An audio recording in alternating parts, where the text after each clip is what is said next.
I want to tell all my colleagues here what I told the Republicans in that room last night. I don't believe there are any coincidences in a matter like this. I believe that Scripture, the Bible, is very clear that God is the one that raises up those in authority. He raised up each of you, all of us. And I believe that God has ordained and allowed each one of us to be brought here for this specific moment in this time. He is a religious nut. There he was, ascending to a very high role, third in line for the president, talking about his religion, thumping his Bible in our supposedly secular government. I mean, we invade countries for being a theocracy. We go into other countries and topple their governments because of them being based on religion. But here we have, again, third in line for president of the United States, talking about how he was brought here by religion. And we know that he loves to introduce legislation on the basis of his religion. So let's go to this reporting from CNN. Speaker of the House, Mike Johnson, has a history of harsh anti-gay language from his time as an attorney for a socially conservative legal group in the mid-aughts. Johnson called homosexuality a inherently unnatural and dangerous lifestyle that would lead to legalized pedophilia and possibly even destroy, quote, the entire democratic system. Ironic thing here is, if homosexuality, as he called it, would actually destroy the entire democratic system, he would support it. He would be leading the pride parade, waving the rainbow flag, because this is a man who has done everything in his power to destroy democracy in our country. And I'm not making this up. I'm not, aggrandizing the situation. It's just facts. This is an election denier. From Axios, in December 2020, Johnson led an amicus brief signed by more than 100 House Republicans in support of a failed Texas lawsuit that sought to invalidate Biden's election victory in 4 swing states. Johnson also trafficked in a baseless conspiracy theory in November 2020 about, quote, rigged Dominion voting machines, allegedly having ties to deceased Venezuelan dictator Hugo Chavez. And as you probably assumed, based on his putting religion at the front of his politics, he is one of the worst in the House of Representatives on the issue of abortion. Take a look. Roe v. Wade gave constitutional cover to the elective killing of unborn children in America, period. You think about the implications of that on the economy.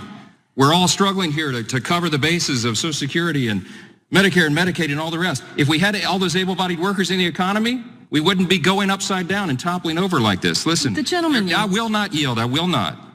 Roe was a terrible corruption of America's constitutional jurisprudence. There is something ironic about him talking about Social Security and Medicare there, because he supports ending those programs. He has, in no uncertain terms, said that he supports privatizing those programs, and there he was using his supposed support of those systems as justification for why we need to get rid of legal abortion in this country, which, mind you, when abortion is restricted, more abortions happen. They're just happening in unsafe ways, in unsafe conditions, putting the lives of more pregnant people at risk.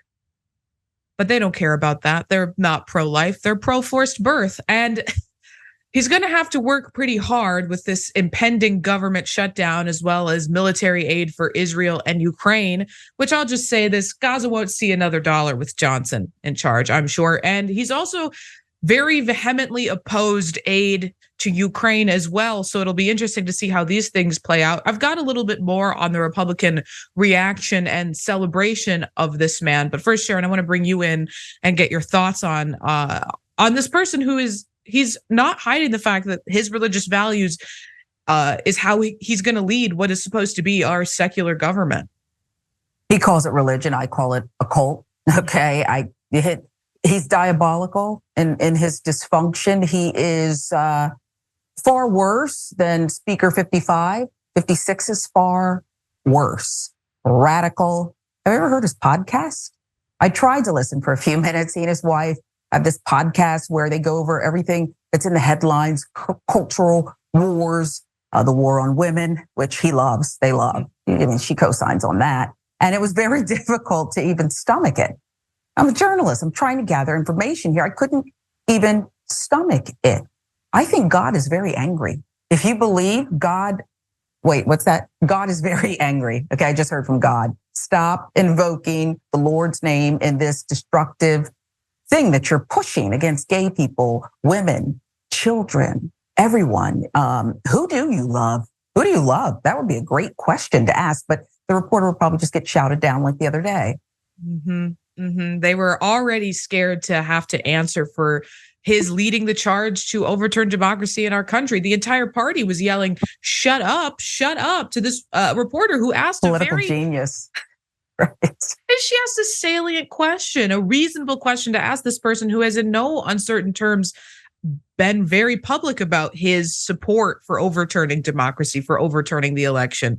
I mean, he was the very vocal leader of that movement in the House, despite his lack of seniority within the party. But when you ask him about it, then you're going to be met with, shut up. Now is not the time to talk about policy, which I thought was interesting. Maybe I can get your thoughts on that.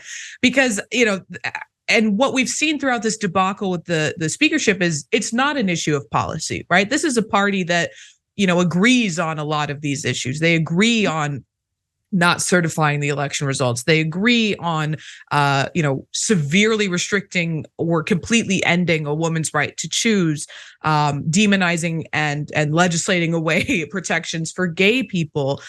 So him saying now is not the time for policy. I mean, it hasn't been the time for policy. This has been a naked power grab by very Trump-aligned members of the Republican Party. Yeah, they're not getting anything done. Thank goodness. Okay. They've wreaked havoc. They've created divide, hate. I know we're going to cover another mass shooting.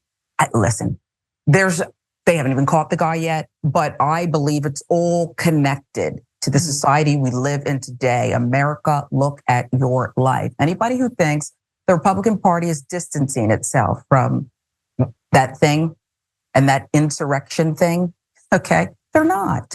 They're more on board than ever. This thing where you heard pundits saying over and over again that I think there's a crack. They've had enough. No, the guy with the plastic hair, what kind of gel is that? Now that does fascinate me. He wanted to get rid of the other guy because, neither one of them could trust the other and they just don't like each other.